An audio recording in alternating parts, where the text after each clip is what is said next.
O'Neill Outside Radio is brought to you by these fine sponsors. CVA muzzleloaders, it's just a better gun.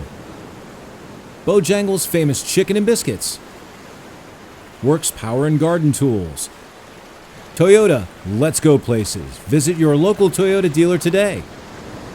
Swaggerty's Sausage, the finest premium pork sausage products. Tough Shed, great storage sheds and custom buildings. Timbuktu Outdoors, the ideal solution to live bait.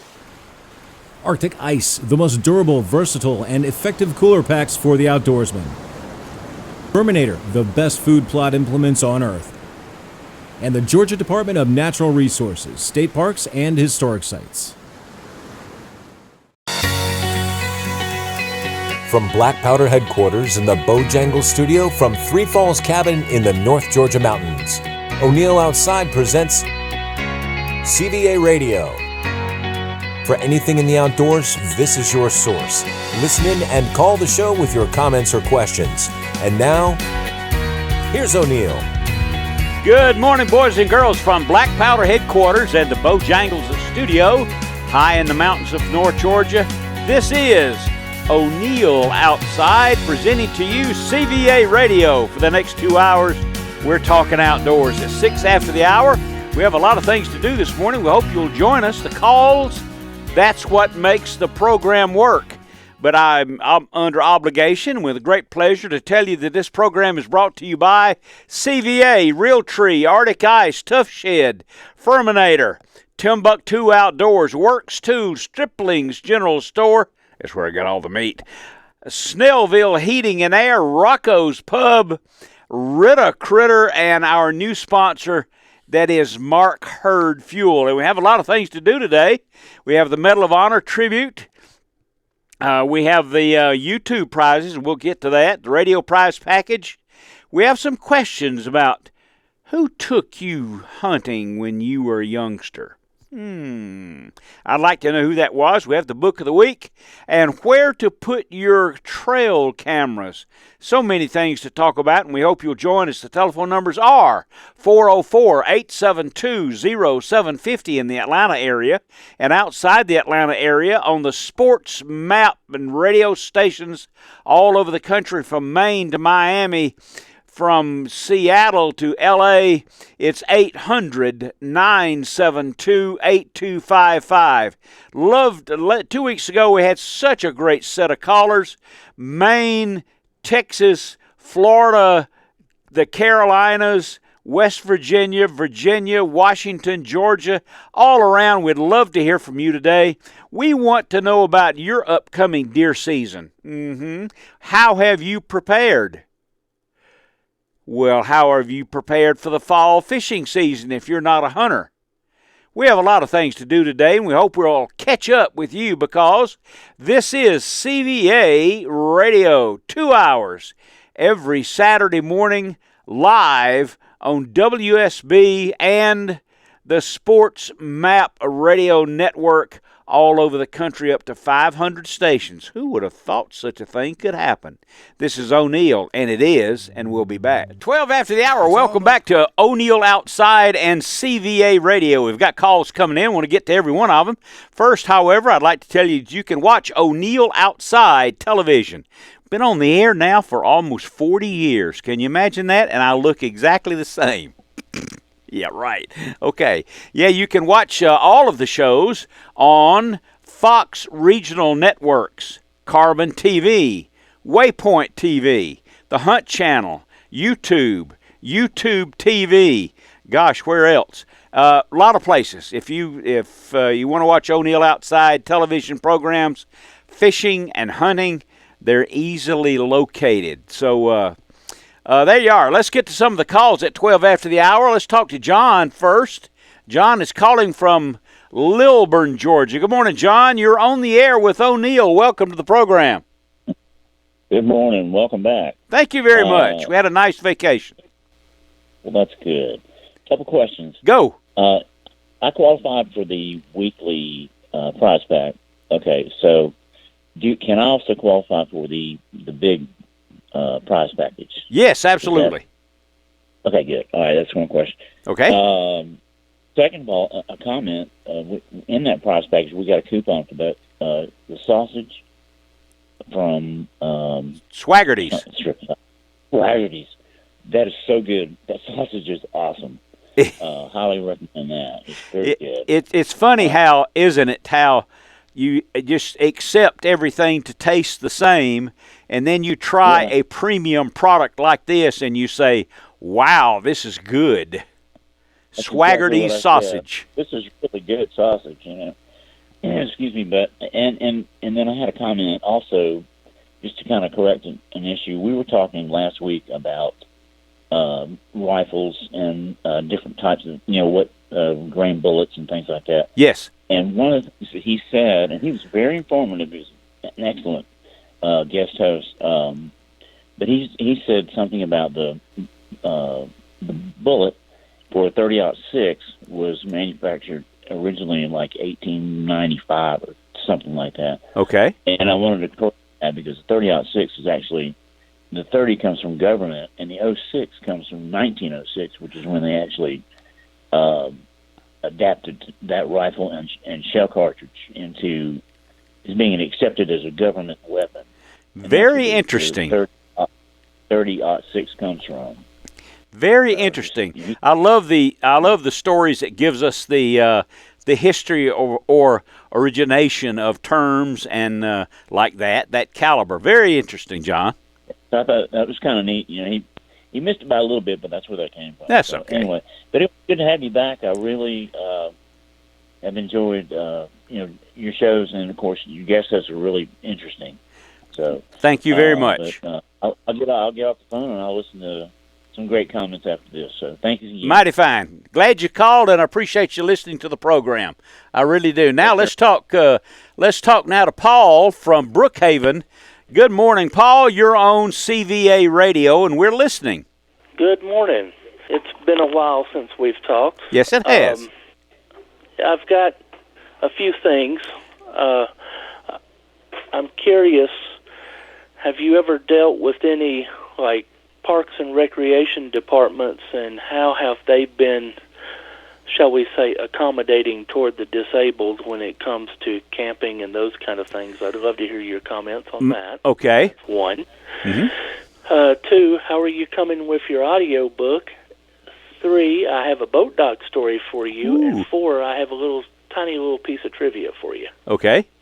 Well, let's start off with the parks and recreation departments. They're very accommodating. However, I would qualify that by telling you the only one I've had any significant relationship over time is that of the Georgia Department, State Parks and Recreation, and they are infinitely cooperative, and they do everything they can to accommodate the disabled. They do a very, very, very good job. And what makes them that they're very accessible down in they're in Social Circle, Georgia. Okay. And what was next? I forgot. Let's see. I've got my.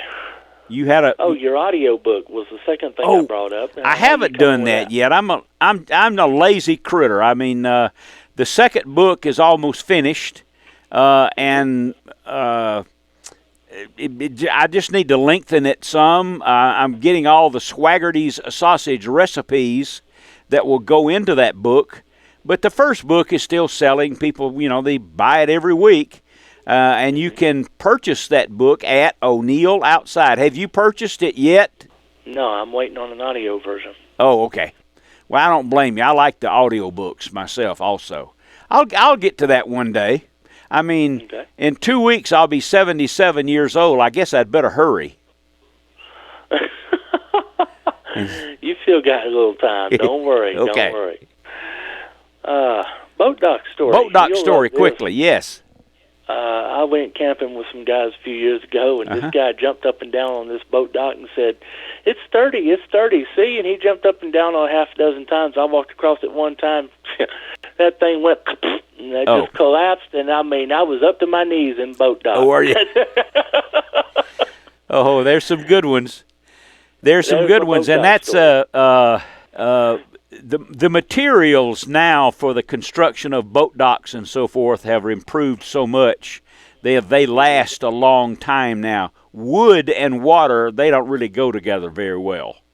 No, they don't. Over the long term. By the way, yes. My little piece of trivia. Okay.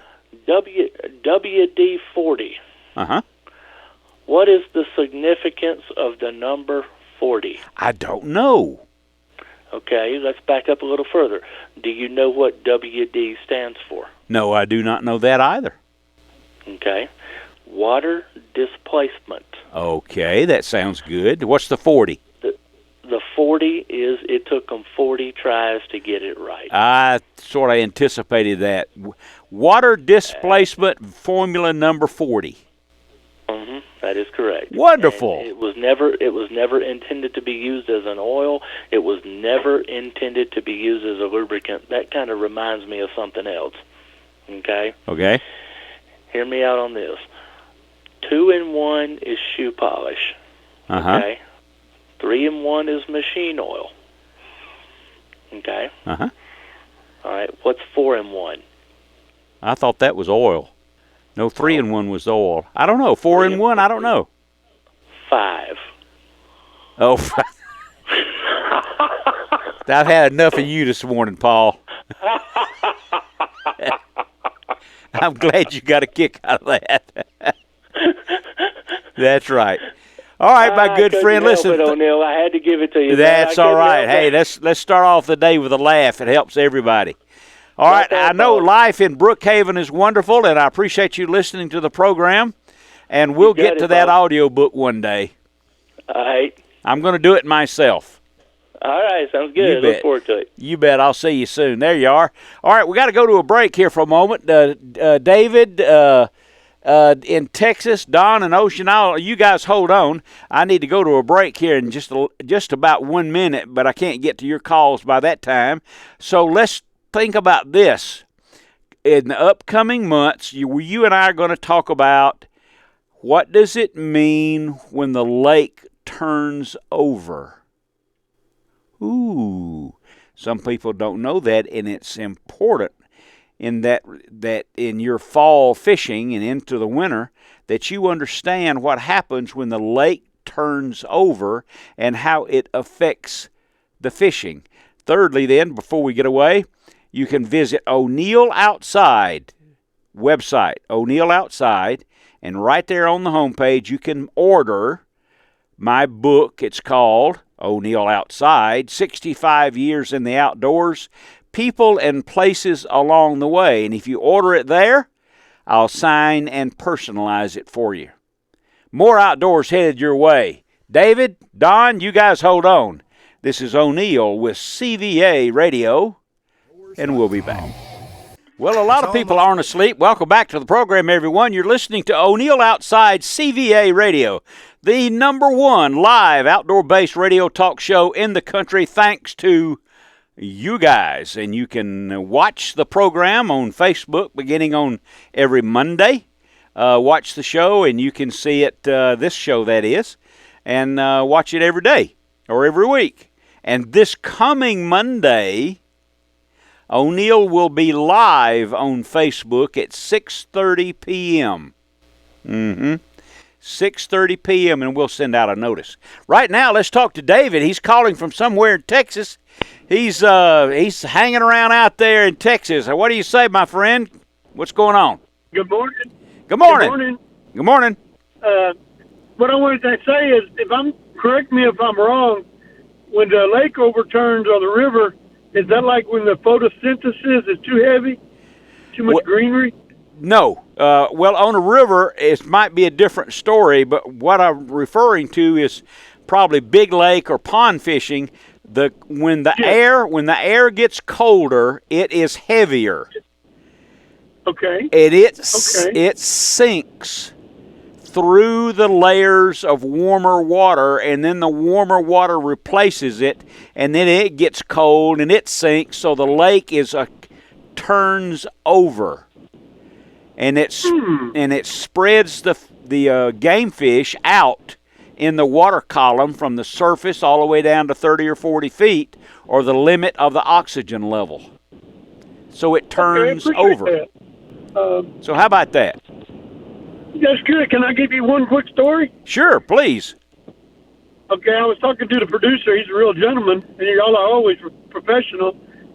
When we were little, like I said, I'm 59. When we were like 6 or 7, I don't know if you remember the dingo boots.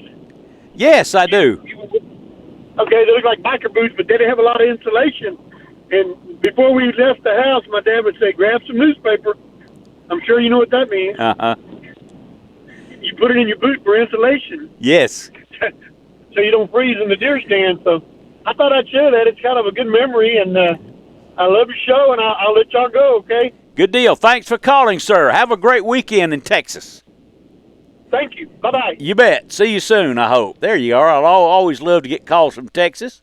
And here's our good friend Don calling the program. Don is calling from Ocean Isle, North Carolina. How are you, my good friend? I am great. The Glad to hear it. down and the fall fishing's on the way, and some of the old adages are taking place. The yellow butterflies have shown up, and as a result, they bring the spots with them. And Oh, boy. I understand the biggest run we've had in many years was up in Virginia, headed this way. So as Gabriel Heater used to say in the early 40s, there's good news tonight. So There you are.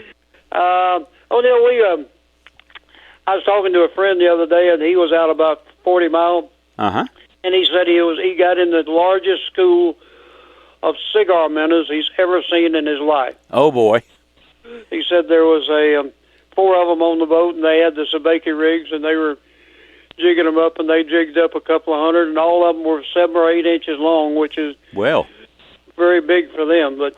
And I've been out there fishing with live menhaden, porgies, Mm-hmm. and the kings would hit dead cigar minnows before they would hit the live porgies. Of course, I can't blame them for that.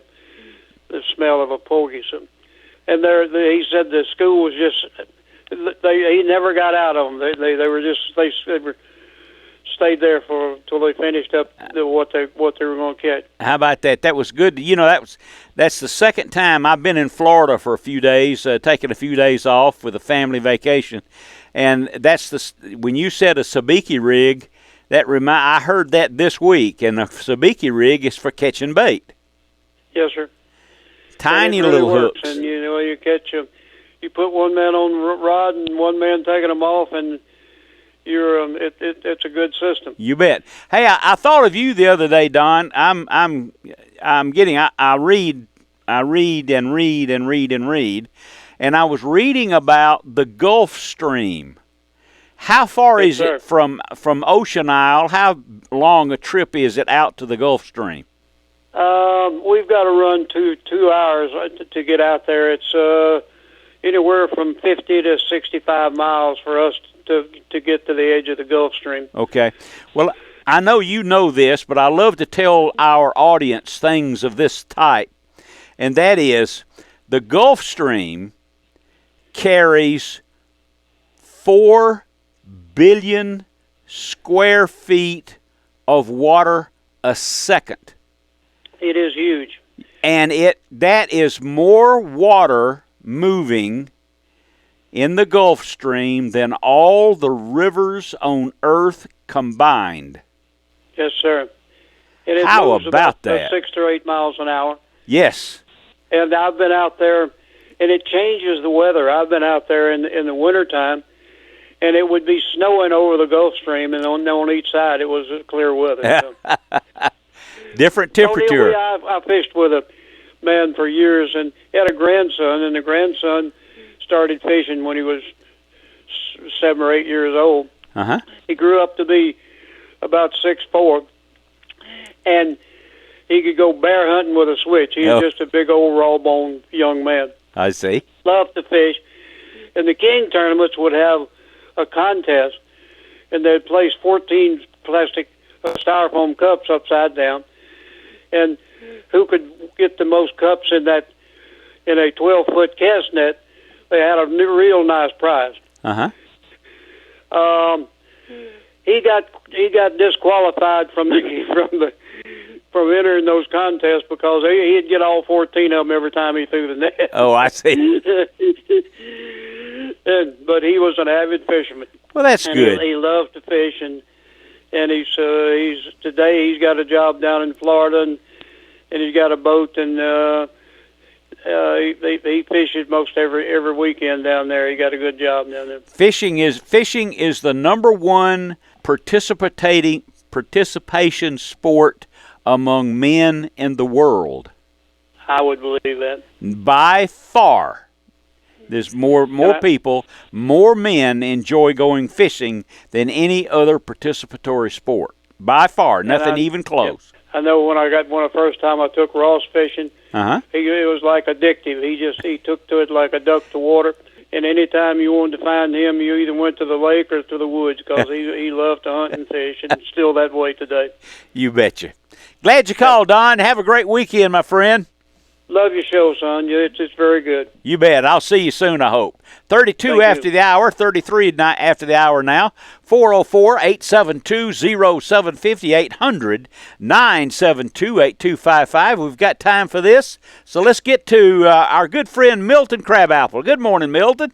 O'Neill? Hey. Milton Crabapple. Yes, sir. How you doing this morning? I'm doing fine. Glad to be back on the air. Good to hear your voice. Well, good to have you back. I had a question. Okay. For Don. I was just listening to him. He was talking about that fellow with the bear hunting with a switch. Uh-huh. How many has he got so far? I don't know, but he's still hunting, I think. Well, you better. Yeah, I was just wondering about that. Yeah, I'll bet so. You know, I was thinking about something. I was watching the news, and before it came up, and it made me think of something. You know, I fervently believe that God answers prayers. Uh-huh. Sometimes he don't answer them as quickly as we would like for him to. I think not. He's busy. But you know, proof of that is that after 94 years, he finally answered Georgia Tech's prayers, and this year they don't have to play the Bulldogs. Oh. Okay. Yes, sir. All right. 94 years. You just have to be patient. Now, evidently. Yes, sir. Well, it's just a snapshot in time. By the way, I just got finished reading your book. Oh, my goodness. Well, thank you. I think. Yeah, you know, that's a lot of interesting stuff in that book. I really enjoyed it, O'Neill. Thank you very much. A lot of it, I felt like I was right there with you. Well, you know, that's what several people have said when they reviewed the book. The first thing they thought of, they wanted to call their dad and go fishing. Well, you know that part where you was out fishing at night and you forgot your flashlight and everything else, and you ended up falling in the water? Yes. I was right there with you, O'Neill. I was the fella standing on the front of the boat laughing. Oh, okay. Yeah. Threw you a towel. It was interesting. When I fell in that at the dock that night, my glasses came off, and I jumped back in the water and found them. I don't know if I could ever do that again, but anyway. Well, now that was a lot of luck, I reckon, I think, right there. well, God answered a prayer real quick. Yeah, but it reminded me of going fishing with my grandpa, too. It took me back to a lot of places. Uh-huh. Well, good. I'm glad. I wanted to touch in with you this morning, but I wanted to be sure to tell you I enjoyed that book. Well, I appreciate you your summation and your evaluation of the book, and I'm really, really glad you enjoyed it. It's not John Steinbeck, but it's little stories from here and there, and with some awfully interesting people that I've met along the way, right? Yes, sir. Yeah. Well, I'll tell you something else about John Steinbeck. Okay. He ain't O'Neill either. No, no, he's not.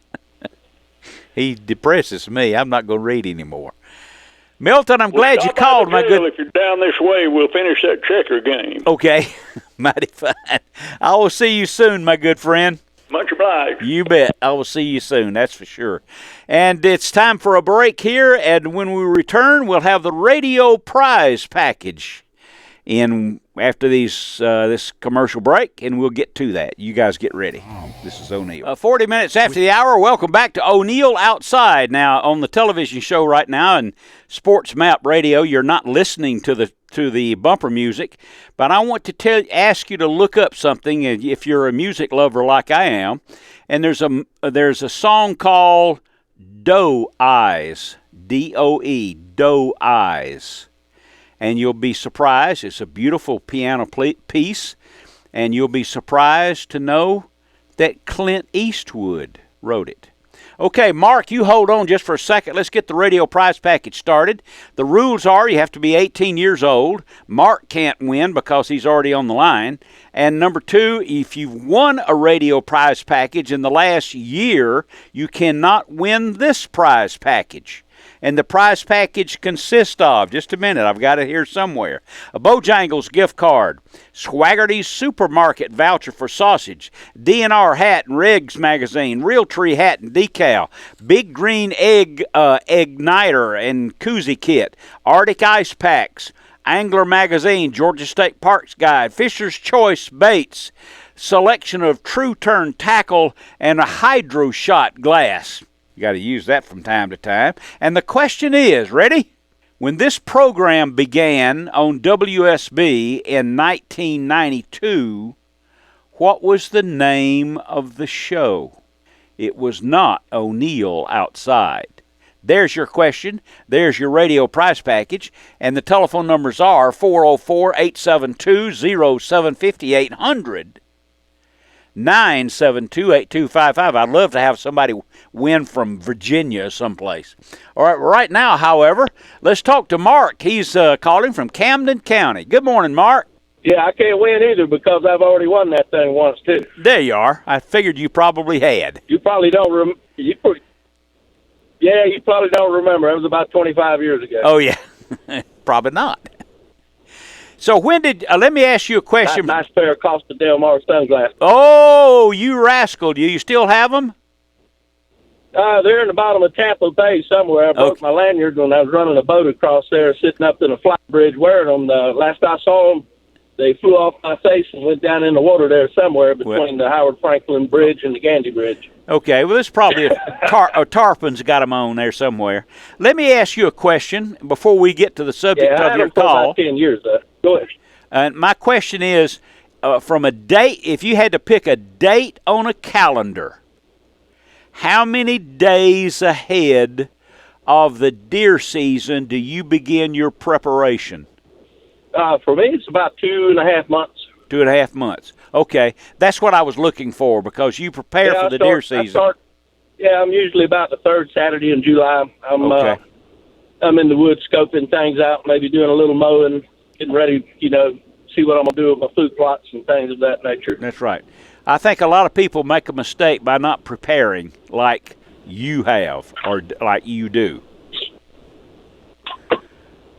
Yeah, and I'm a little unusual in the fall. I do not do anything else. I mean, I deer hunt.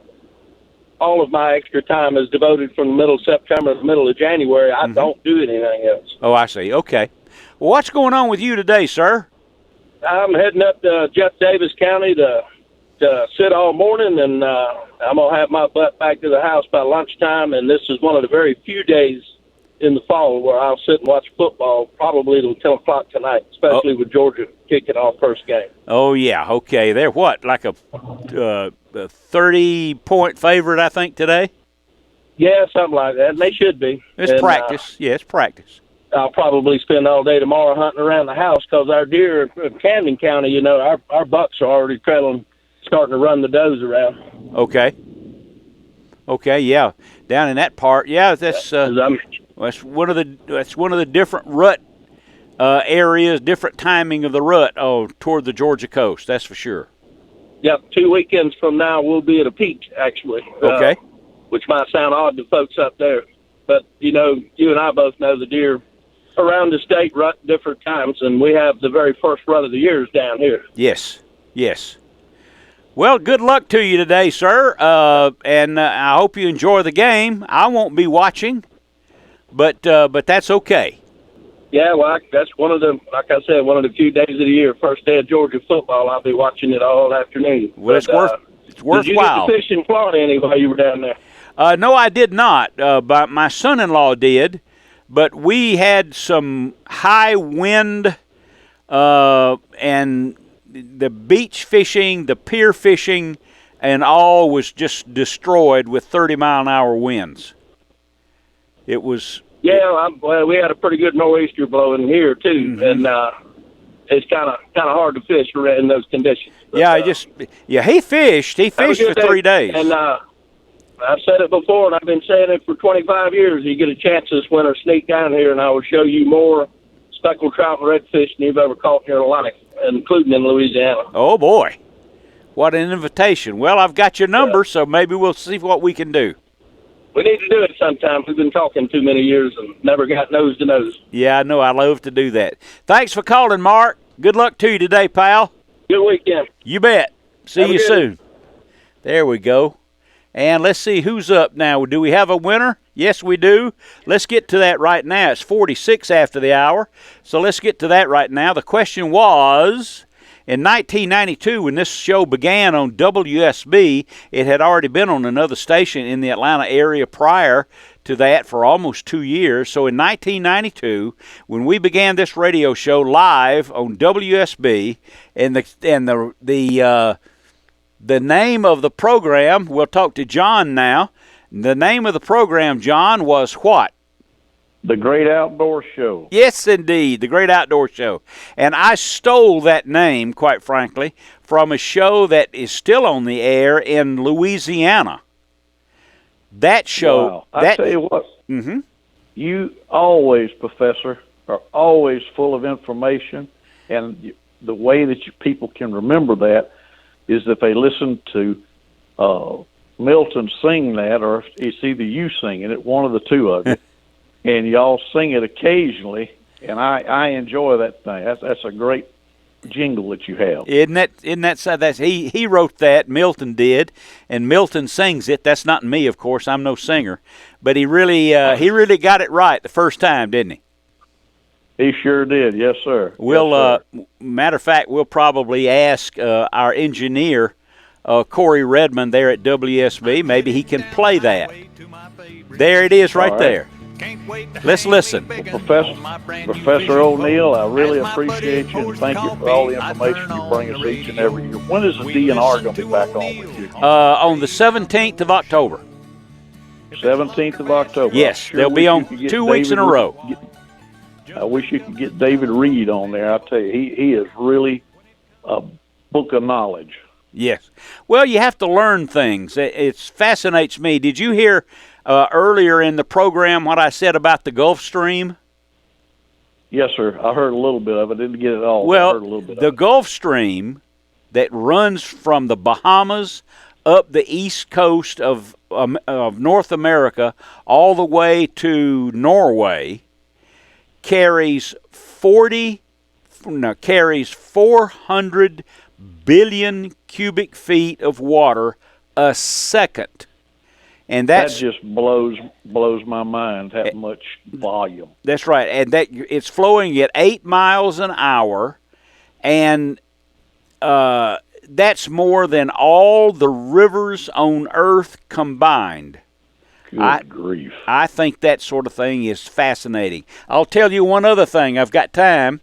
I'll tell you one other thing here, John, because you'll appreciate this. I was reading the other day, there is a bottom current. There's a current that runs the bottom of the ocean, the Atlantic Ocean, from England to the northeast portion of the United States.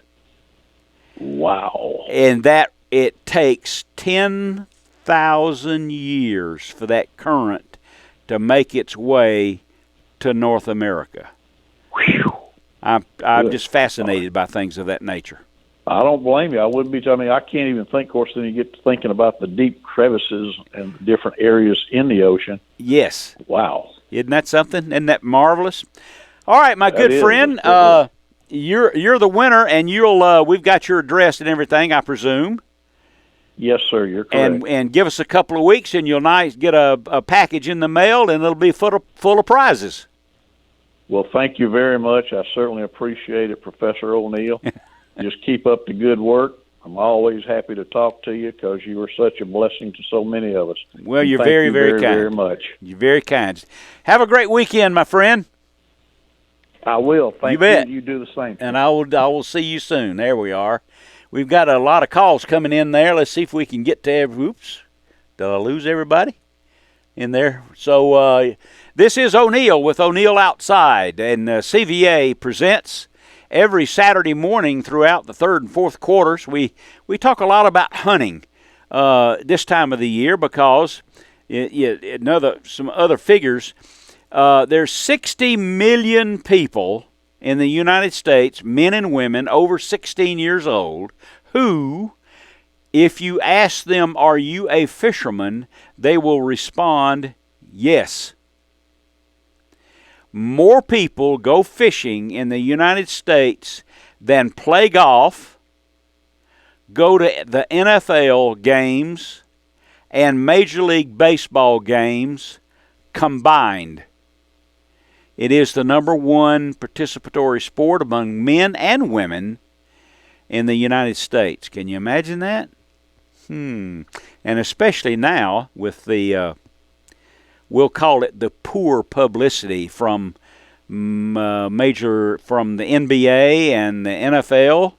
And I would have lots of things to say about that, but I'm pledged personally and professionally not to be involved in politics and my opinions therein, but I would imagine if you are a frequent listener of this program and viewer of my radio television show or my podcast on all the places that you can see that, or visit my Facebook page, I think you will probably determine yourself where my political tendencies lie. 404-872-0750 in the Atlanta area, and on the Sports Map Radio network all across the country at 800-972-8255. 800-972-8255. So we've determined, and we'll talk more about what makes a lake turnover. What does that mean? And we're going to talk about where to place your trail cam positions or your trail cameras when we get back today on CVA Radio on O'Neill Outside. You know the telephone numbers.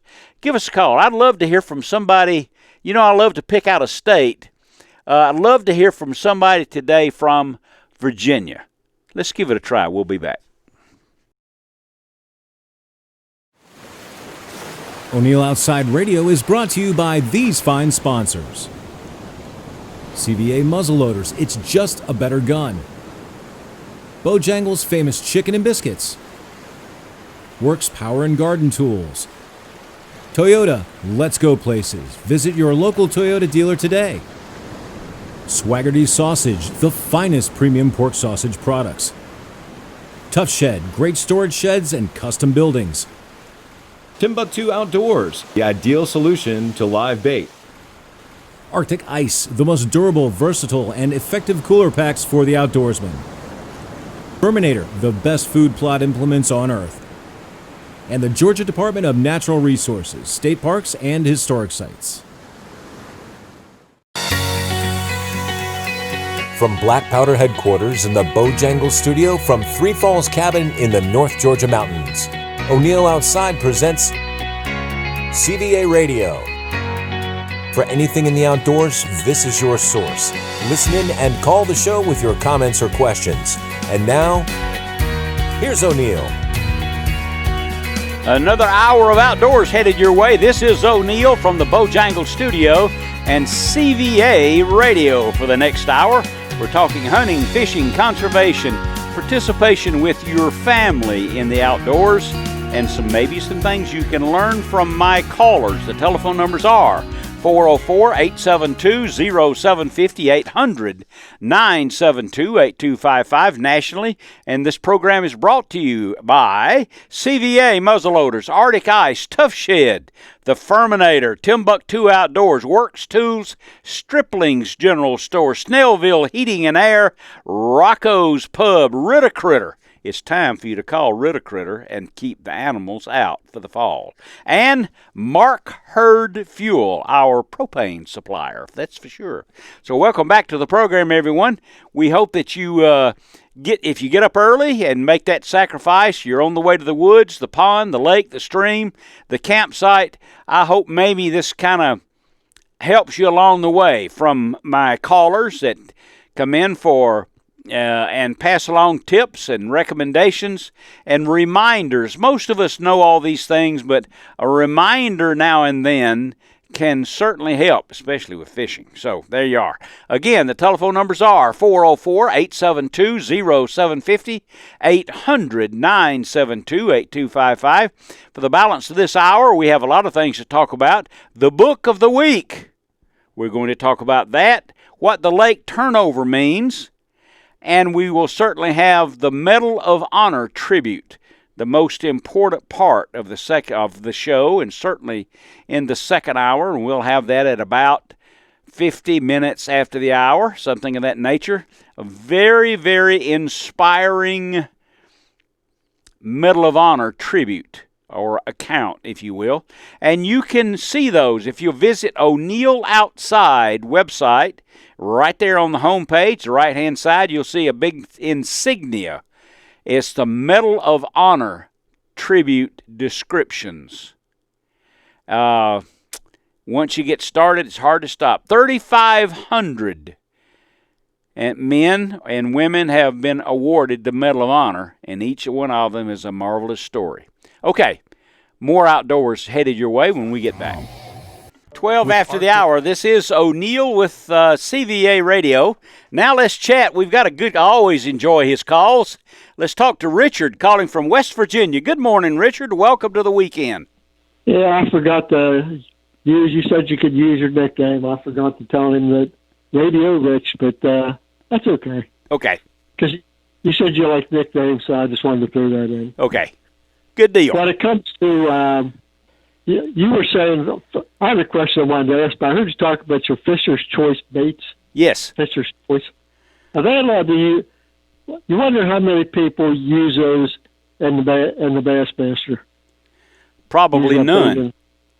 Well, probably none. The Fisher's Choice baits are basically, they're specially treated and preserved insects, grubs, shrimp, worms, things of that nature. So no, a Bassmaster or a tournament participant, he covers territory.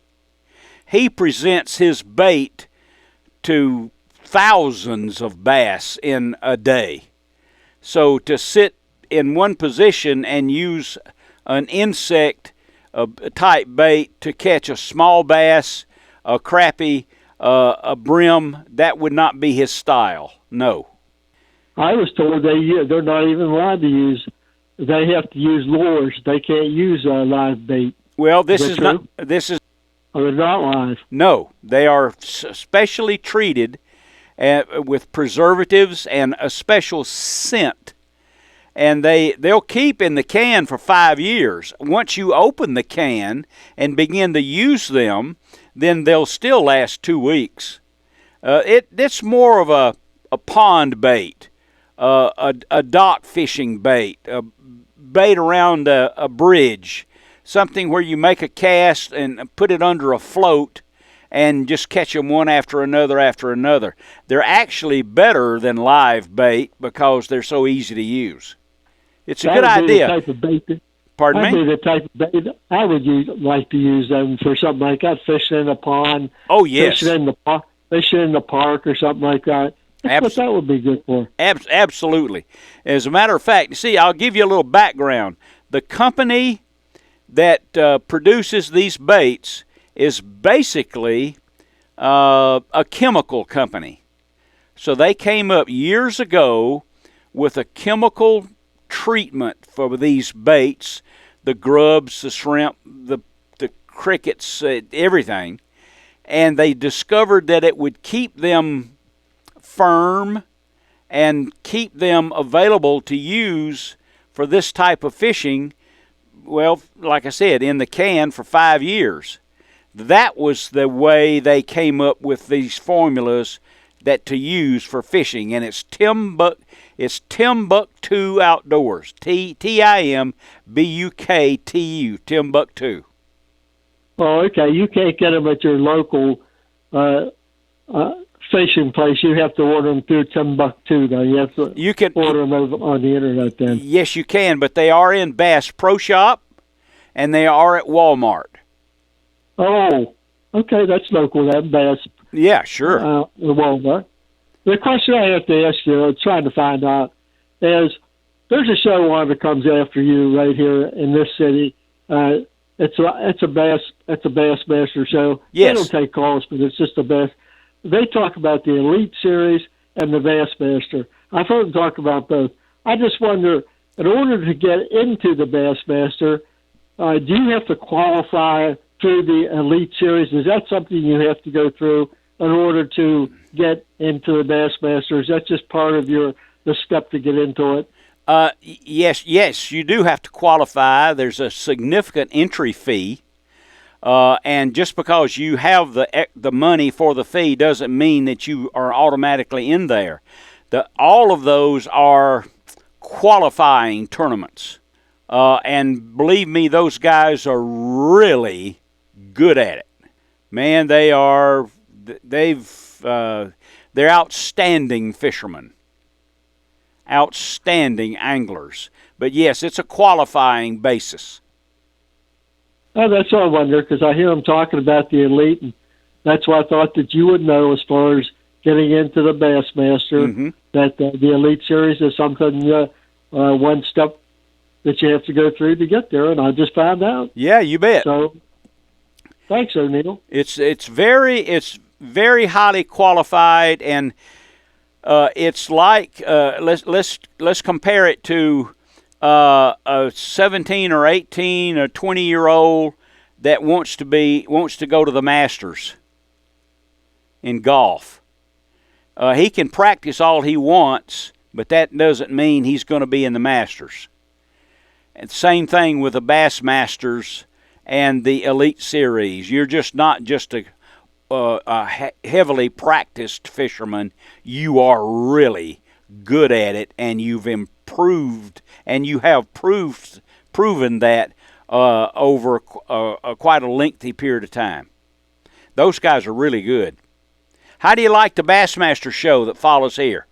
18 after the hour, 404-872-0750, 800-972-8255. Let's talk now to Mac. He's calling. And we always learn a lot from Mac. So how are you, my good friend? Have I lost all my connections here? There we go. There's Mac. I found you. I'm here, buddy. I'm here. Okay, yeah. Good. Tell me quickly, give me a thumbnail description so I don't have to do it. What does it mean when the lake turns over? Ooh, that's hard to do. Okay, in the condensed version, over the summer, the lake stratifies, and you've got a layer of water down on the bottom of the lake that gets isolated, it gets stagnant, and then when the water cools in the fall, usually in September, and it cools off enough that the density increases, that the water on top begins to sink, it sinks down and displaces all that bad water on the bottom. The bad water on the bottom turns over, and the entire lake does that. And it's a very lengthy process. But in a very condensed version, that's turnover. There you are. And it spreads the fish out in the water column, does it not? Absolutely. And they'll move because that turnover process may occur on one part of the lake. And then, like you go in one cove or one creek, and that's really going on, and that water's bad, and you may do poorly there. But you go across the lake, it's not as bad. And then it may change the next day. So there's a lot of movement with the fish because of water quality. And when quality, I'm not telling you, not poisonous, not toxic. It's usually oxygen poor, and it forces them out of it. So it creates a lot of movement. vertically and horizontally. You know, you catch them, and this is going on Lanier right now. You'll talk to one guy. I caught him. I was throwing a topwater plug, and I caught him. Mm-hmm. Talk to another guy on another part of the lake. I caught him with live bait in 52 feet. There you are. That's typical for this time of year, and you need to be prepared to do both if you're going on. Not just this lake. We're not talking about Lanier. We're talking about most big southern impoundments experience a turnover. Absolutely. Well done, sir. Well, that's boy. All that right. was a tough question. I knew you would know and give us a proper explanation. Well, we could spend the whole radio show on that. Oh yes, absolutely. That's a broad subject. Absolutely. That's it in a nutshell. Well, tell me quickly, how's the fishing on the lake, and what would you recommend for people to do? Well, considering it is turnover, it's pretty good. Got a lot of top water. Excuse me. One thing that I want to caution everybody about is you might do better. You think a top water's got to be early or it's got to be low light. A lot of times, and lately it's been the case, they're responding to top waters really well midday. Okay. So don't rule out throwing your top waters and your swim bait midday. Be looking for schooling fish. You may or may not see them, but they may pop up anywhere at any point on the lake at any time. Be ready. During the day. That's going on enough. You need to be prepared for it. If you're striper fishing, I think live baits on the downlines are probably still the most consistent overall producer. All right, I got to go now, so tell everybody how to find you. You can call us at 770-235-8135, or we're online at CaptainMax, CaptMacks.com. It'll want to be one of the best contacts you ever made. Thanks, Mac. Have a great weekend, everybody. Go Dogs. You bet. See you later, pal. This is O'Neill. We'll be back. Jeff is calling from North Carolina. Good morning, Jeff. Good morning to you. You remember back about 6 or 7 weeks ago, the man called in and said for me to use bacon on the pier to catch flounder with? I do. Well, I told you I'd give you a report. Please. I tried it, and I did catch a few spots off of it, but the crabs really like it, I can tell you that. I'll bet. They eat it up, and but I caught a few spots, but I got to where I wanted to use some shrimp with it, and I put on a regular hook and used a piece of shrimp and put the bacon on there too, and I caught a fish, and it was a small one, and I was reeling it in, and all of a sudden my rod and reel nearly went out of my hand, and I had a fight on my hands, and these girls was standing there, and she said, "You got a shark on." Well, that shark was going after that fish that I was reeling in, and he got a hold of my line, and I fought him. He was a good 6-7 foot shark, and I fought him for about 5 minutes, and it broke my line. Of course. And here come the sinker back about 200 miles an hour and hit me right in the jaw. And if it hit me in the eye, I'd have put my eye out. But the weather turned foul. We got in a outskirts of a tornado on the pier there, and the wind blowing 70 miles an hour or more, and rain, and nearly took my poncho clean off of me. And the weather just went bad, and I didn't get a chance to really try it anymore. Well, I can. Hopefully, I'll get to go back this year in the next few weeks, and I'll. Well, I'll want to know about it. Weather permitting. I'll bet you're fun to go fishing with. Well, I try to be. Yeah, I'll bet you're fun. Yeah, there's 4 of us took the big motor home, and man, I tell you, we had a ball, but the weather was bad. Yeah. I know I just got back from Florida and then went and we stayed down there just a couple of 3 days, and the wind was blowing 30, 25, 30, 35, and it just ruined the fishing. All the pier fishing and the jetty fishing and all that was just absolutely ruined. But that's okay. We were at Myrtle Beach. Oh, okay. We were. But we had a good time. But well, that's what counts. If I go back, I'm going to try it again. I'll give you a report again. Oh, I want to know about that, man. Yeah, I'll be sure and do that. Yeah. I'll look forward to your call, sir. You be safe and have a great weekend. Yeah, I enjoy your show so much too. Well, thank you very much. Oh, Jeff, have you looked on my website at my book, O'Neill Outside? Hey, if No, I don't have a computer. Okay. I'm pushing 80 years old, and all that's passed by me. I got you. I understand.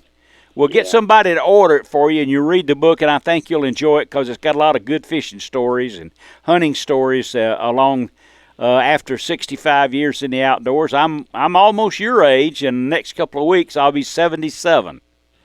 So, well, I'm 78. There you go. Boy, we'd make a hell of a pair, wouldn't we? Yeah, boy, I'd like to go with you sometime. That's right, buddy. yeah. But you can use the bacon, and I'll use the shrimp. Okay. We can fry the bacon if it don't work. That's a fact. I'd rather have it fried. Yeah, I'll see you later, my good friend.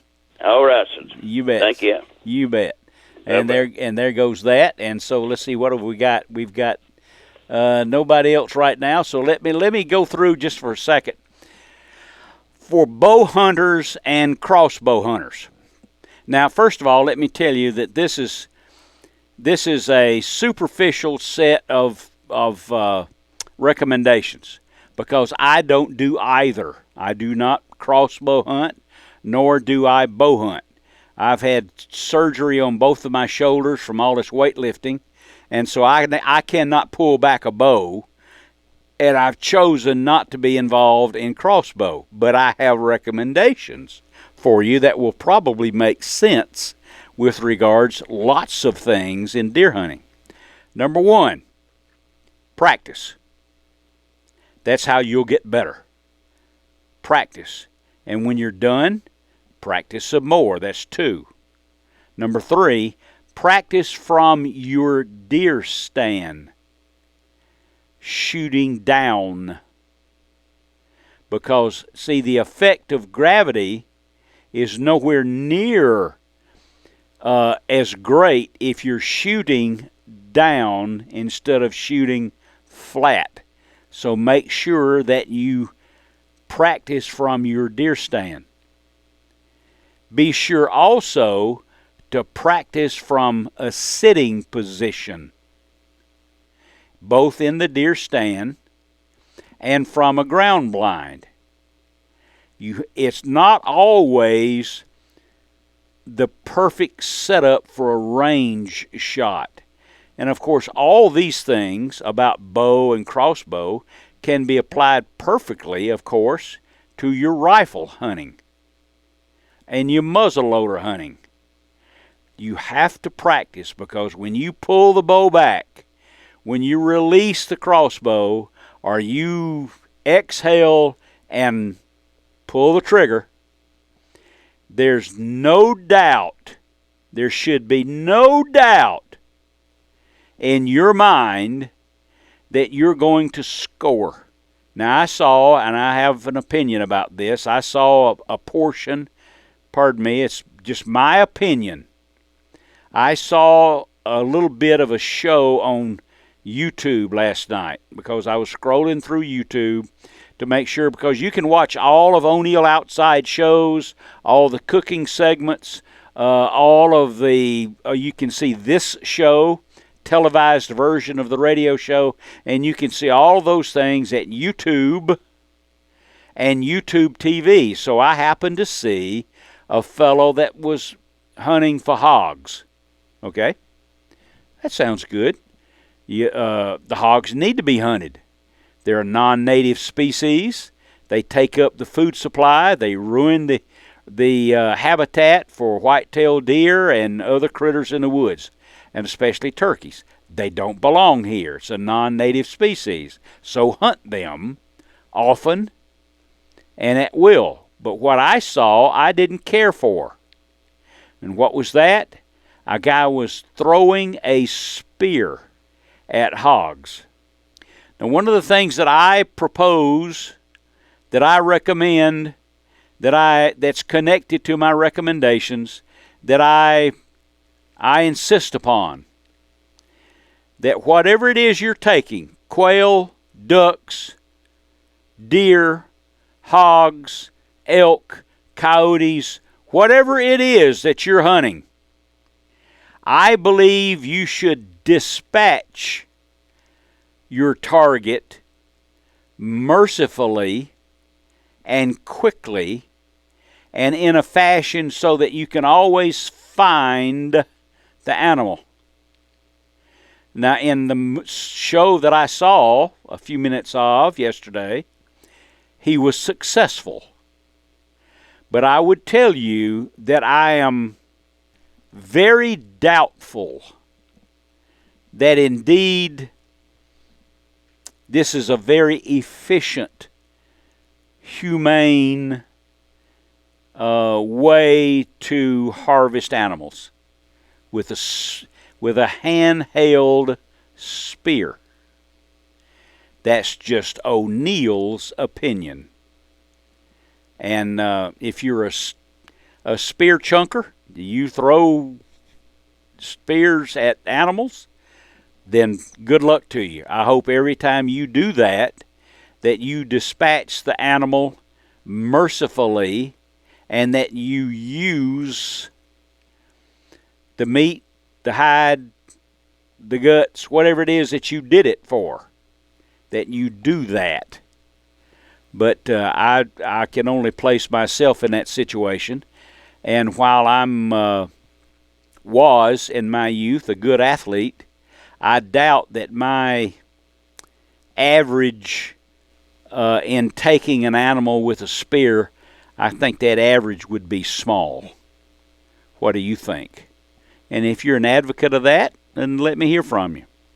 I would not be so. Okay, 35 after the hour, 404-872-0750 or 800-972-8255 on the Sports Map Radio Network from Maine to Miami, from Seattle to L.A. and across the country.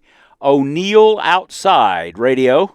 It is the #1 outdoor-based live radio talk show in the country. Following my program, or this program, is Bassmaster Radio on the Sports Map radio stations.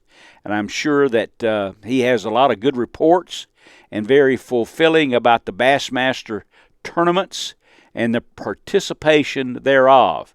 This program is just for the regular guys. Whether you're fishing, hunting, camping, hiking, and more important than anything else, to take a kid fishing from time to time, squirrel hunting from time to time, and as often as you can. This is O'Neill, and it'll be the Medal of Honor when we return. Before we get to anything else, permit me just a moment to recommend to you that you take a look at my website at O'Neill Outside, or you can visit Amazon and consider purchasing O'Neill Outside, People and Places Along the Way. And within that, you'll find out the origin and the idea for this radio program, how I got started fishing, some recommendations about hunting and fishing and outdoors. And I think maybe that, everybody that's purchased it on Amazon has a 5-star rating, and maybe you'll get a kick out of reading it, if you will. Right now, the most important part of our program, we'll begin the introduction to the Medal of Honor. Honor, courage, and strength of character. These qualities are embodied by the recipients of the Medal of Honor. Now let's recognize this week's Medal of Honor recipient on O'Neill Outside. Private First Class Robert H. Young, Korea, October 9th, 1950. Robert's company, spearheading a battalion drive deep in enemy territory, suddenly came under a devastating barrage of enemy mortar and automatic weapons crossfire, which inflicted heavy casualties among the fellow soldiers and wounded Robert in the face and shoulder. Refusing to be evacuated, Robert remained in position and continued to fire at the enemy until wounded a second time.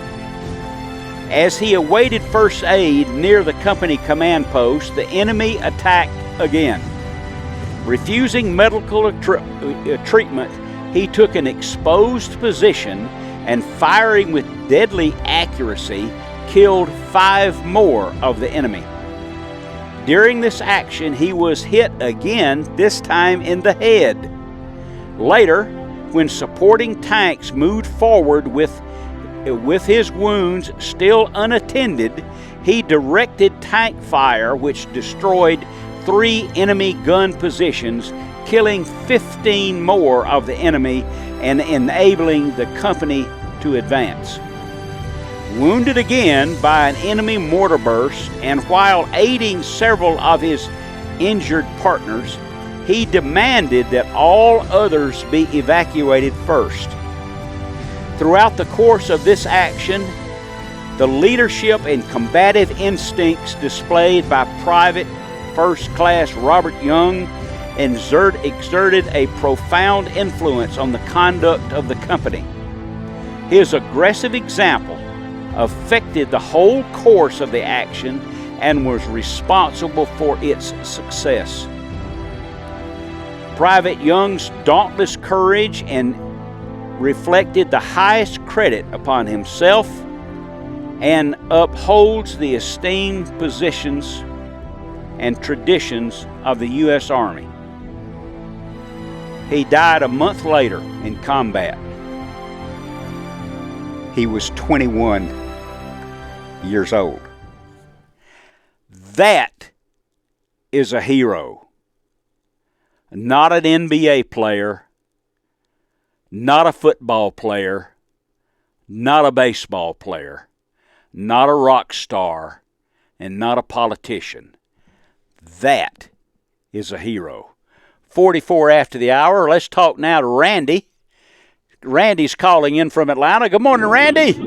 It's O'Neill. Welcome. Morning. How you doing, sir? Good. I'm sorry. I was on 75. I'm driving on into the woods and trying to stick me a pig this morning. Okay. Or a nice buck. But you were talking about the whole spear thing, and I tried it a time or two, but honestly, it's like you were saying. It's very not humane way to do it. My thing is, I like to stick them with a knife, real close up. I'll go down and dig a hole under a tree, because I just moved up from southeast Georgia, where all the pigs were, Okay. Don't really see me up here near the Atlanta area. I'm up here north near the mountains, but headed to the middle Georgia area to hunt. But yeah, so you can get a knife and you just get real close, so you get close to them, Yeah, you jumping from the tree. I've seen that same YouTube stuff. That's it ain't really any good. That's just people trying to show out. Well, I think so too, but maybe I should keep my opinion to myself. I don't know. No, I agree with you. That's why I called. First time I ever heard the show, I never heard it before. I was just trying, 95.5, trying to make sure there wasn't any bad traffic or wrecks going down here. Right, I understand. Well, listen, I hope you have a successful weekend. All right, I'll call you back next time if I hear from you. Please do that. Absolutely. Right. Please do that. I'm glad you called. Let's see, it's 46 minutes after the hour. Yeah, I've got time for this. Who's up next? Let's talk to Matthew. Good morning, Matthew. This is O'Neill. You're on the air. Good morning, Mr. O'Neill. Can you hear me? Yes, I can. Thank you. All right. So I have a question. I'm on my way out to the woods, and I was listening to what you were saying about the crossbows. Yes. Stuff. Two of my recent deer that I've killed, they probably came to me about 20 yards away. Uh-huh. One with the rifle last season, and one already this year. Good. Crossbow. Shot the deer. They probably both run about 40 yards, maybe 50 yards. Mm-hmm. I watch where the deer runs off to, give it time, and I get out, and there's no blood trail. Sometimes that happens. I can't figure out why there's no blood trail and I come up on the deer, and it's the perfect shot. Well, it's but no blood trail. There's nothing pumping that blood out. Whatever you hit wasn't sufficient enough to pump that blood out, but it's certainly enough to take the deer. So that's what counts, I guess. I'm glad you located both of them. Make some good backstrap. Oh, yeah, me too. Definitely. One's up on the wall. There you are. And it'll be a conversation piece the rest of your life. And it will be. You bet. Hey, call more often, Matthew. We'll chat about it. Now let's talk to Roadster. Let's talk first of all. Let's see if I've got time. I do indeed. Let's talk to Hank the Yank. What do you say, my friend? Uh-oh, let me punch the right button here. Yes, sir. Hank the Yank. What do you say, my man? Did you get me? I got you. Well, I want you to know I'm talking for everybody who listens to your show. You were missed the last 2 weeks. Well, thank you. I'll make that a compliment. It was a compliment. It was intended as a compliment. Well, thank you very much. Well, so listen, before I give you a quick fishing report, you ready? I'm ready. Okay. Baseball. Oh. Nicknames. Here we go. Let's see if I want to make sure you weren't getting rusty from the last time we chatted. Okay. Here we go. Roger Clemens. Roger Clemens. Oh, Roger the Rocket. That's right. There you go. The Rocket. Very good. I knew you would know that. I didn't want to make it too easy, but I knew you'd know that one. Yeah, Roger the Rocket. And so I watched one. He was fabulous, wasn't he? Yes, he was. I doubt he'll ever be in the Hall of Fame because he did most of it while he was on steroids. But I did see that game. That's correct. I did see that game. I think it was against Seattle, and he struck out 21. Yeah, crazy, right? Yeah, he was overwhelming. What a talent. It's a shame he was overwhelming. It's a shame he went through the steroid era because I think he would have been one of those great pitchers regardless. You know what I mean? think so, too. He won 7 Cy Youngs. All right, so listen. He won. That's right. That's right. Mm-hmm. It's crazy. Crazy talented. Yes. So, and he pitched for the motherland as well. You know. Yes, he did. New York. He pitched for the Yankees. Mm-hmm. So that's right. He was a Boston Red Sox most of his career, and then pitched for the Yankees at the end of his career. So, anyway. What's going on the lake, sir? Real quick, the trout fishing is getting. Well, the lake has been great. You know, the lake we have some of the best topwater bass fishing that I've seen in years. Oh, wonderful! Really, seriously, in years. You could. This past week, I myself, along have heard from many a folk. There were more 3.5 pound plus spotted bass caught on topwater this past week than I've heard in a long, long time. And the fish are on humps and points, and they're mostly below Browns Bridge. You need to be fishing the middle to the south end of the lake to catch these big spots. However, I will tell you the stripers are starting to get ready, and what's really interesting, O'Neill, is that the stripers are on both the north end and the south end. Okay. I'm getting reports of big schools of fish up north, which for the end of September is highly unusual.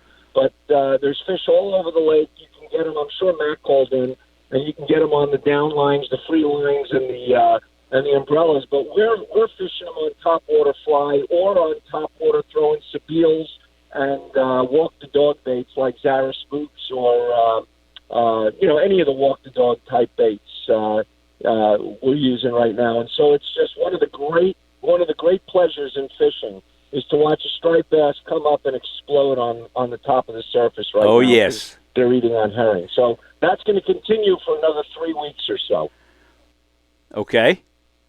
Do you think that the size that the size of the topwater bait plays a big role in catching the stripers?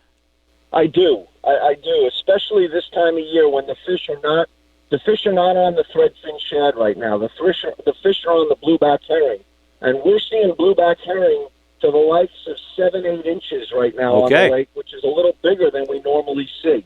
Mm-hmm. Mostly 5 to 6 inches is our bluebacks are 4 to 6. We're seeing them mostly 6 to 8 right now. So I do think that the size of the bait. I'll tell you a quick story, O'Neill, because I know you're running out of time. But I was out one day this past week, and I was waking a redfin on the surface, a 7-inch bone-colored redfin on the surface, and a striper came up and knocked the plug out of the water and missed it. Big boil came up under the plug, exploded, white water everywhere, and the plug came up into the air, lifted the plug in the air. When the lure came back down, the tail hook wrapped around my fishing line. It fouled my plug. So as I'm reeling my bait caster back in another 50 feet, it's all fouled and coming in sideways. I want you to know I had 2 fish explode on the plug coming in sideways. That's good. I wish you had a video of that. You don't see that often. You know? Would that not have been fantastic? I wish I'd had a video of that. It was just great. So that's going to continue for the next 2 or 3 weeks. So anglers want to go out and catch a really nice gamey fish on artificials on a surface feed. This is the time of year you need to go. Okay. All right, great report, Henry. I thank you. Roger the Rocket, huh? Okay, buddy. Roger the Rocket, man. All right, Roger the Rocket. Hey, let me finish off. Let me finish off this last comment that I'm going to say to you. 2 words, and I'm getting off. Okay. Go dog. Ah, Go dog. I know you wouldn't pass that up. I'll see you soon, my friend. This is O'Neill, and we'll be back. Welcome back, everyone. 57 after the hour. We've got chance. One more call here. Call from the Roadster. Good morning, sir. What's going on? Good morning, Southwest Cab. How you doing, buddy? I'm doing fine, thank you. Safe. I know we got to go. Southwest. Let's do this. Okay. Safety. We lost a great Gwinnett County teacher in a lake because she cannot swim. Oh. Trying to save her little daughter. Uh-huh. It happens over and over and over. For $20, you can buy a ski belt, a foam ski belt that would have saved her life and possibly would have saved her daughter. Oh, that's too so bad. Let's think safety. And next time, I'd like to hear Captain Matt and Hank and Yang talk about their worst experience in a storm on Lanier. That's a good idea, and I'll have a story to go with that. I'm going to make a. I'll have one too, and we'll share it the next time we talk. All right, good deal. We'll look forward to that for next week. Glad you called, my good friend. Have a good weekend. Same to you. Bye. You bet. See you later. Appreciate you holding on so long. All right, there you are. Another edition of CVA Radio is winding down. Thank you all for listening to the program, taking the time to call, to offer your suggestions and tips about fishing and hunting this time of the year. Maybe we all learn things together. And I would suggest one more thing, and that is the book of the week. Please take the opportunity and order on the internet or wherever a book called A Short History of Nearly Everything. The author is a fellow by the name of Bill Bryson. I've read it's lengthy, but it's a multiple subjects about everything. And I'm sure you'll enjoy it. This is O'Neill, and let me leave you with this. If you're too busy to go fishing or hunting and take a kid along during the fall and enjoy the colors, believe me, you're too busy. Make plans now.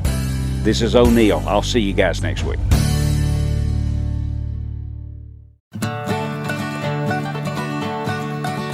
I once asked a mighty hunter, coming home from the field, how he came to possess such mighty hunting and fishing skill. He said, I'll tell you a secret, son. I learned everything I know from listening to O'Neill Outside on my radio. O'Neill, O'Neill, O'Neill Outside.